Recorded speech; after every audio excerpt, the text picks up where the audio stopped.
Daily chart. We're continuing to go sideways in this type bull channel. And I think overall, I think the odds are we're going to get to the July 16th high, July 15th high. No, that is July 16th high right here. My mouse will cooperate. I think we're going to get to this high right here. That's the breakout point. You had traders selling the high, scaling in higher. Chances are they're probably going to be able to make money. So someone, and the reason, there's a couple reasons, but one, breakout points typically close. So you have bulls buying, disappointed by the rally, scalping out.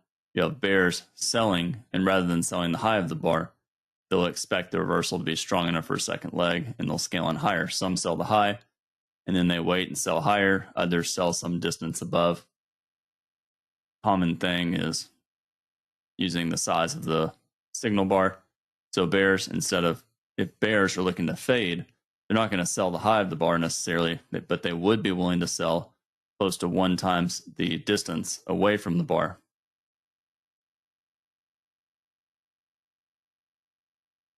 I think overall, we're going to test back to the July 16th high over the next couple of days. We have a high 1 buy on the daily chart, and that's really not a great buy signal bar. And therefore, that increases the odds that there's probably sellers above the bar and increases the risk that we go sideways above. So that increases the risk of sellers above, and it tests back down to the July 16th high. 5-minute chart. We had a bear trend in the final hours of the session yesterday, and the market opened, went sideways. We had a little bit of a parabolic wedge, 1, 2, 3, but not enough, too much selling pressure, and therefore the channel down was too tight. And so when you see a bar like bar 2 on the open, you can argue it's an opening reversal, but that kind of opening reversal is really low probability, and therefore buying above it is not ideal. There's increased risk that there's going to be more sellers above the bar.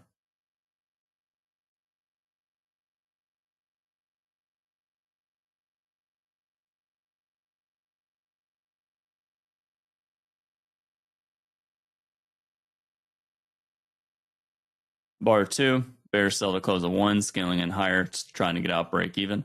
And that's what some traders did.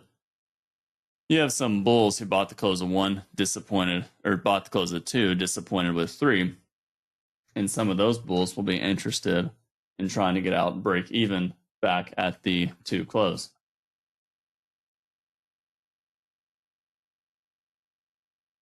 I want to check something really quick.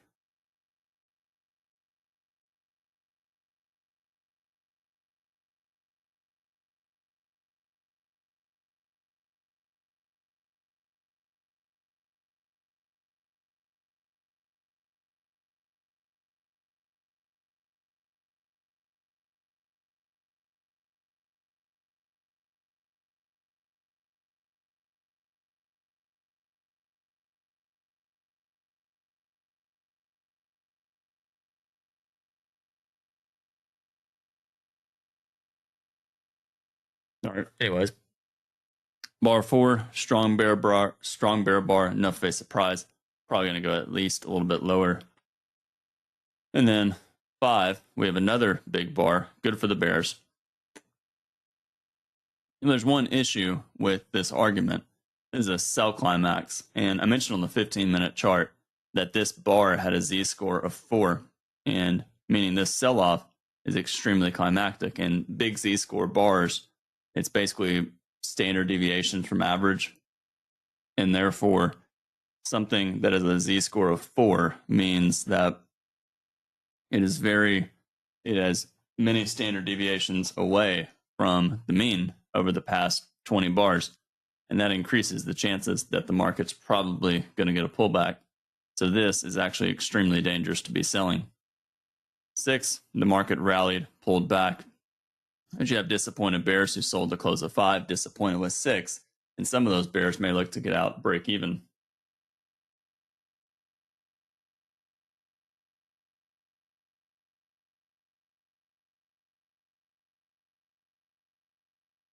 7, we triggered the low one below 6, found buyers. Bears who sold to close of 5, disappointed 6, getting out break even. Again, not a good area to be selling. 8, reversal up, good for the bulls. Probably going to go at least a little bit higher. And then we have a doji. 9, looks like we're entering a tight trading range. The bulls need to develop more buying pressure if they are going to get a credible reversal up. 10, we have a low 2 short, low 1, 6, low 2, 10, but a doji bar, not a good sell, probably buyers below. 11, follow through, but I still think more traders buying down here than selling.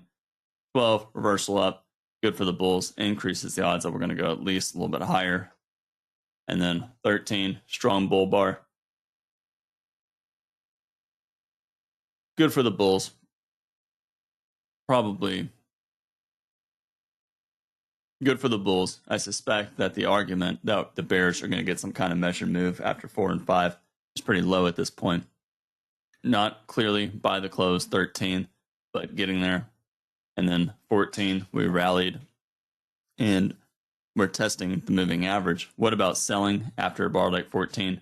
I would not. 14 is really too much buying pressure, along with 13, that the odds are there's probably buyers below, even if we pull back first.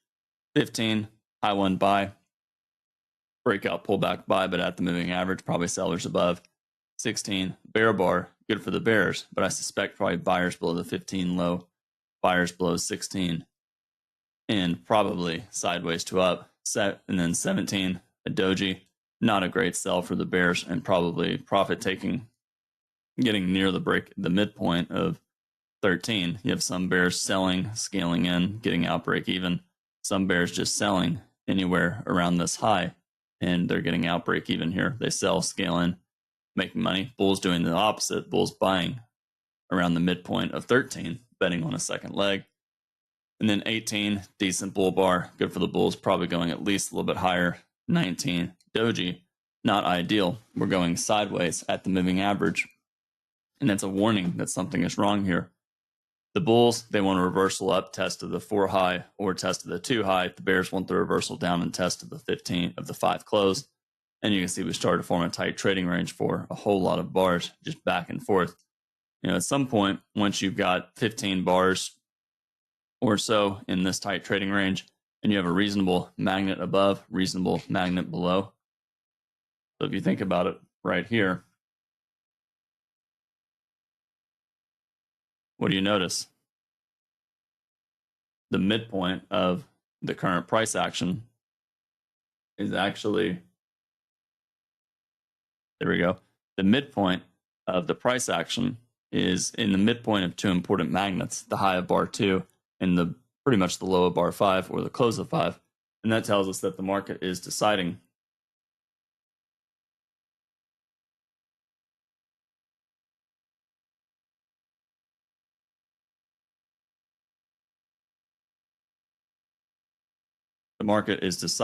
on whether we're going to get the reversal up and test the 2 close or resumption down, test the 5 low. And so far, not clear. More tight trading range, traders better off waiting. And then something important happened. We formed an upside breakout 34 of the tight trading range. We broke to the upside. Bulls hoping that this will be enough to test up here, but tail above 34, not ideal. And then we got the reversal down on the 35 close. 35 reversal down, not a great sell below. However, it's a possible double top with 34 and 20. And that increases the chances that if we fail to get the bull breakout of the tight trading range or the triangle here, we may try and do the opposite. So it's okay for bears to probably sell below 35, even though it's not that clear. Small bar, small risk. And then bears, decent give up bar. For the bulls, decent give up bar 36, but tail below the bar. One of the things, if you look at the bar, if you look intra bar, 11, so that's 11.25 to 11.30. And we go to a 1 minute chart, you can actually see. So what do you see right here?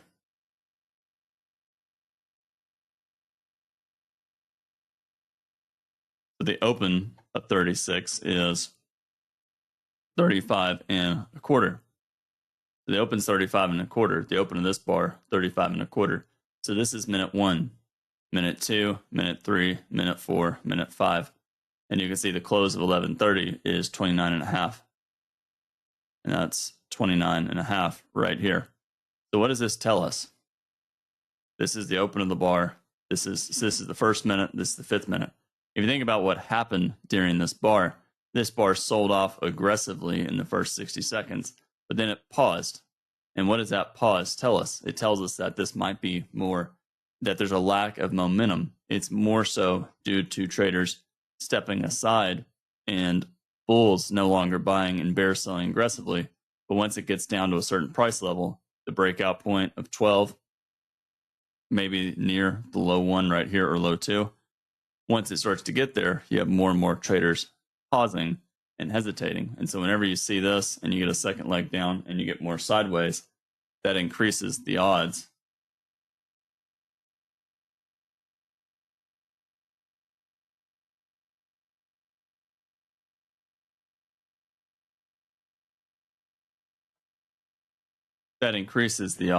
of basically, let me back up, I got sidetracked. It increases the risk that this is a sell vacuum. But it's still strong enough that the odds are we'll probably go at least a little bit lower. Bull bar, 37, good for the bulls, but not a great buy above. It's disappointment after 36, but 36 is enough basic price. We'll probably get at least a small second leg down. And then we got the doji 37. Not a great sell below, but after 36, we'll probably go at least a little bit lower. And then we sold off during 39 and found buyers below the low 1 and disappointed bears who sold scaling and higher. And that's a warning that we may end up getting the opposite. Instead of going lower, this might be some sort of double bottom, higher low, major trend reversal, bear trend line break to a higher low, major trend reversal. Bull bar 40, okay for the bulls to buy. It's an okay swing buy, betting on a test of the 34 high and possibly a test of the high of bar 4. And we have the magnet, the 1 low. We have a breakout point that has yet to get tested. So bulls that bought below 1 and more lower are trapped. So I think we'll probably get there. Consecutive bull bars, 40, 41, good for the bulls, probably going at least a little bit higher. 42, doji, still probably buy the close and going higher. And then 43, second leg out for the bulls, good for the bulls. So far, we have a series of bull bars in a row, 37 to 43. And while we have dojis, 38, 39, and 42, they're not bear bars, so we're slightly more bullish than bearish. Then we have a bear bar, 44, but not enough for the bears to sell. And then 45, we got a bull bar. And 46, we broke to the upside. 46, a little bit of surprise, may go higher. And then we got a doji, 47, not a good sell below, and therefore more traders probably buying than selling. And then we got a surprise bar, 48. 48, enough of a surprise. Well, 48 it's a climactic bar testing, so the resistance level, the high of bar 2, and 48 is bigger than average, and it's a little bit of a parabolic wedge. First push, second push, third push, and therefore this looks more like a bull leg and what would become a trading range than the start of a bull trend. And therefore, buying the close of 48 is actually low probability. 49, bear bar, doji, I suspect probably more profit taking up here, even if we get a second leg first. Then we have a bear bar, 50, good for the bears, but probably going to pull back. And you can see we started to pull back for several bars. But because the channel up was tight, I suspect that there's more traders buying down here than selling. And then 55, bull bar, 56, follow through. But after the tight bear channel, it lowers the probability that we're going to go a lot higher. I still think we'll probably get up here, but the risk is this is tight enough that bulls might be so disappointed they look to get out break even on the entire trade. They buy up here, they buy more lower, and they look to get out break even. And the bears, they'll sell. It's a 50% pullback from the high of 48 to the low of 54. So the bears will look to get out break even here. And that's what led to 57. 57, enough of a reversal down that we probably will get a small second leg down and test the 54 low. And instead, we got a fairly big bar. 58 is actually bigger than 48. And so you can see it's a fairly climactic bar. But one of the problems with selling 58 is it's too big of a bar forcing traders to sell at the bottom of a trading range. And that's actually a low probability buy. It's forcing bears to sell in the bottom third of the range. And that's why as the bar got bigger and bigger, you had more and more traders taking profits and bulls buying. Not a great sell to close, so probably more traders buying. And then we reversed up on 59. Good for the bulls. And you can see we started to get the reversal up and test the 48 close. 61, 62, strong enough breakout, second leg up likely, so we may get a measured move. But we got bad follow through 63. Not a great sell below 63. But you'll have some bulls look to get out and then look to buy again if the entry bar is weak. And then 64, fairly weak entry bar. And that's why more traders bought on the close of 65, on the open of 65. And that's why we reversed up. 2 legs up, 62, 65. So good for the bears. Bears will begin to consider to sell again, but strong enough bar. I think 66 needs to be a fairly decent bear bar. 66, bear bar closing on its low. Possible parabolic wedge, 59, 63, 66. You'll have some bulls getting out below 66. And then something important happened on 70. 70 did not allow the bulls who bought the close of 65 to get out break even. They buy the close 65. Disappointed by 66. They try and get out break even on 67. And 67 didn't let them. And then 68, we formed a doji, high one buy, but a possible retest of the 66 low. And you can see traders started selling above 66, and that's why I went outside down 79. 79, outside down, good for the bears, but probably going to go at least a little bit lower. And then we formed a bull bar, 69 outside down, probably going to go a little bit lower. 70, bull bar, 2 legs down, but tight bear channel. I made the comment that this tight channel down to 70 was this inside bar here, which is actually a little bit dangerous of a bar to be selling. And then you can see what happened. We pretty much went sideways to up. Bulls got a small second leg up. And therefore, well, I said that backwards. This bar is enough that there's probably sellers above. And the point with me saying that is that makes 70 a little bit more dangerous of a buy. And it increased the risk that we break below 70. But the bulls, they buy above 70. They have a decent entry bar, 71. And therefore, no one's going to sell below 72. And then the bulls got their second leg up, 73, 74. But now they have 2 legs up and a possible wedge, 1, 2, 3. Failed break out of this tight trading range. 74 is actually not a good buy. And then when 75 closed on its low, a lot of the bulls who were long above 70 will exit below 75. And that's what led to the reversal down and tested this breakout point. But by 75, it's really too late in the day to be doing much of anything. For stop entries, I'll go ahead and turn the question box on. For stop entries,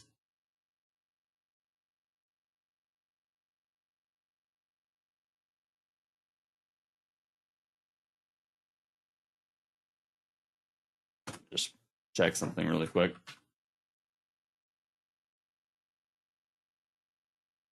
The first credible stop entry was selling below the 4 low, and then bears they can sell, but they probably get out. If they're smart, they get out back at the 5 close after 6. Otherwise, maybe they get out above a bull bar, either above 8 or 12. Bulls can buy above 12. But what do they do in here? I think at some point they just get out. I think it's okay if you buy above 12 and you're going sideways at the moving average. I think it's okay to get out below 16. Or you can stay long betting on a second leg and then get out somewhere in here. But once you start getting a series of bars in the tight trading range, it's usually better just to exit and be waiting. And then I thought it was okay. Maybe you can buy above 31, but not great. And then I thought there was potential for the bulls to get the breakout 32 of the tight trading range. They got the bull breakout here.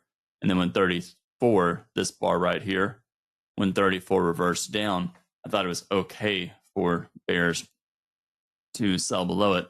Bears, if they're short, where do they get out? I think they have to get out above 39, certainly above 40. Bulls can buy above 40, and then no reason for the bulls to get out until somewhere up here.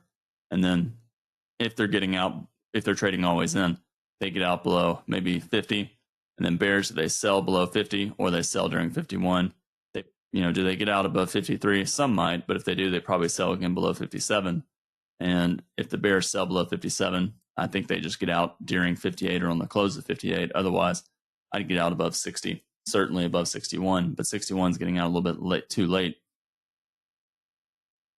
But since 61 is an okay buy, it's certainly okay to exit shorts above 61. And then bulls, if they're long, if they don't get out below 63, they get out below 66. I don't think they have to get out below 63, but it's a possible double top. And then if they're short below 66, they get out above 70. And then bulls, if they buy 70, they get out below 75. And then after that, I think it's just too difficult to trade with stop orders. Limit orders, lots of limit order trades. Probably sellers above 1 with the channel down being tight. Probably sellers on the close of 3. I thought buyers below 6, buyers below 10. But with 10 being low 2, it's certainly okay to wait for the reversal on 12 and buy above it. And then probably buyers below 15, scaling and lower. And they're all through here, tight trading range. You can buy in the bottom third, sell in the upper third. But for me, I really would rather wait for the breakout. It's just not great math. 50-50 probability, really not ideal. I thought buyers below 38, certainly below 36. And I thought buyers below 43. I thought sellers probably above 54. But I'd rather wait and see what the reversal up looks like, or wait for the stop entry 57. And I thought buyers below 60 or on the close of 60. And I thought probably buyers below 63. But I made the comment that if 64 was a decent bear bar, or if it had an okay body, it might form a bad high 1 and lead to sellers above.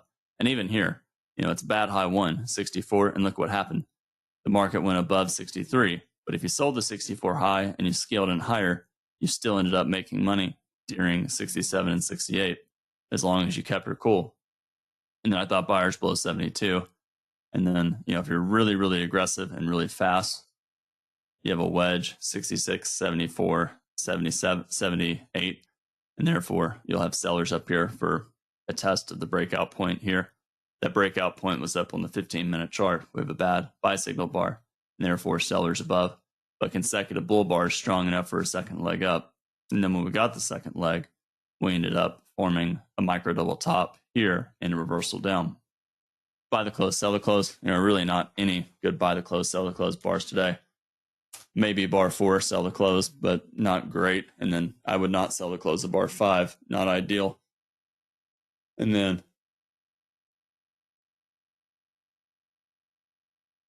bar 13, really not a great buy the close bar. And then bar 41, not great buy the close, maybe 46, but really better to see follow through 47. So maybe 47's buy the close. But all of these buy the close trades are buy the close and exit bar later. Even 62, if you buy the close, you get a pullback and then a small second leg up, but really, again, not ideal. Let me take a look at some questions.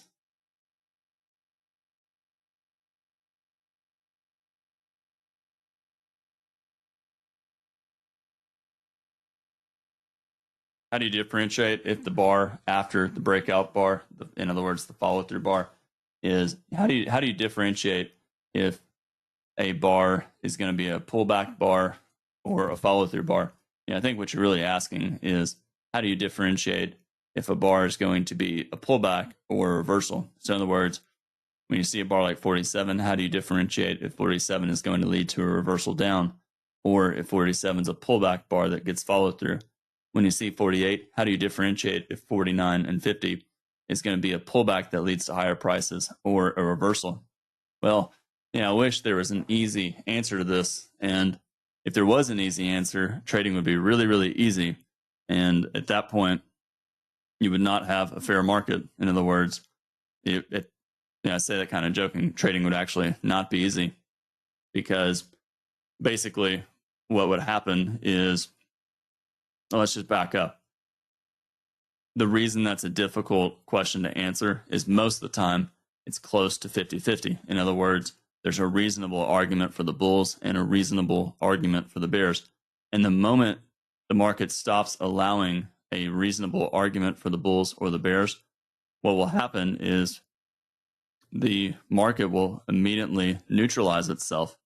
Whenever you have an imbalance, it quickly resets itself. And the reason is the market's goal is to bring participants together and facilitate trading.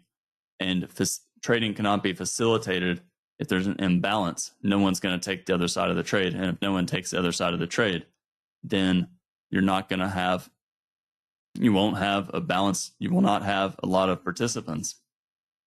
But, generally speaking, what you have to understand is breakouts. I talk about it a lot. The most important thing traders can understand is breakouts. There's a quote in Al's book, and I'm going to kind of butcher it a little bit, but it's the single most important thing that a trader can learn is if there are more sellers above the bar or buyers above the bar. In other words, the single most important thing a trader can understand is, will the breakout succeed or fail? If you can understand, that is what you have to learn.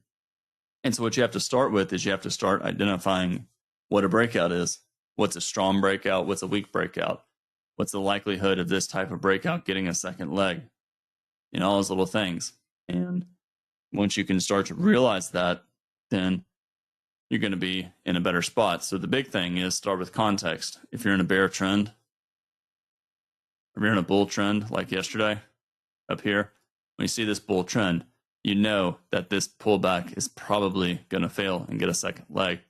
When you're in this bear trend here, you know this pullback here is probably going to fail to lead to a reversal, and it's going to be, this reversal is probably going to fail, and it's going to be a pullback in the bear trend. When you get this big sell climax bar late in a sell-off, and the risk is huge for the bears, you know that it's a lot closer to 50-50 on if this bar is going to be successful or fail. And that's why I mentioned that I would never sell the close of this bar. It's a terrible bar to sell. And the reason is the risk does not justify the potential reward. You're probably not going to make 1 times the risk. So if you sell the close of 5, stop above 4, and you set a target, way down here, you're probably not going to get filled. And this proves it to us. So that's kind of my overall thought with your question. So I know that's not really helpful, but I would suggest spending time going through the course and thinking more about it. One of the biggest things with trading is you have to think, and you have to spend a lot of time looking at charts and a lot of time thinking about charts. It's kind of like, I think of trading really similar to golf. I'm not a golfer, but, golf, even though I've probably golfed twice in 10 years, I think golf is actually fairly interesting of a sport. And, for one, there's a big mental component, but also, you really, if you think about trading and you think about golf, both of them seem relatively easy, but the reality is there's so much to it. There's so many pieces towards, when you're looking at a chart, you've got to really understand the ins and the outs. And the reality is, just because you watch the video course once does not mean that you are going to know everything. Just because you watch the video course 8 times of Al's doesn't mean you're going to be a price action expert. You're going to understand a lot about price action, and you're going to be able to start to be able to talk about it and really see it. But you have to spend a lot of time. And when I say time, I don't necessarily mean screen time. What you've got to spend is a lot of time deliberately practicing a specific thing, deliberately practicing, studying bull trends, studying small pullback bull trends or small pullback bear trends, and just recognizing it. And through time, the more you do that, the easier it gets. And so, I always recommend traders start with making systems.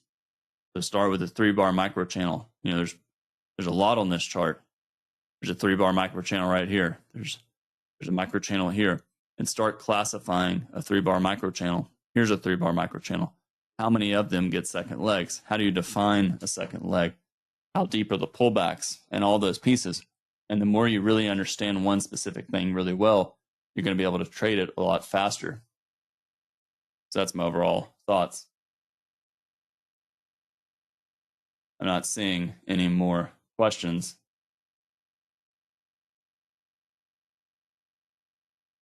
Okay, so it looks like that is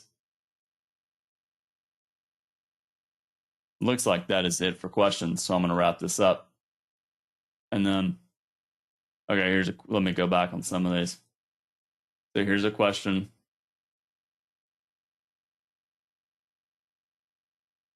What do you think about the buy above the inside bar on 60?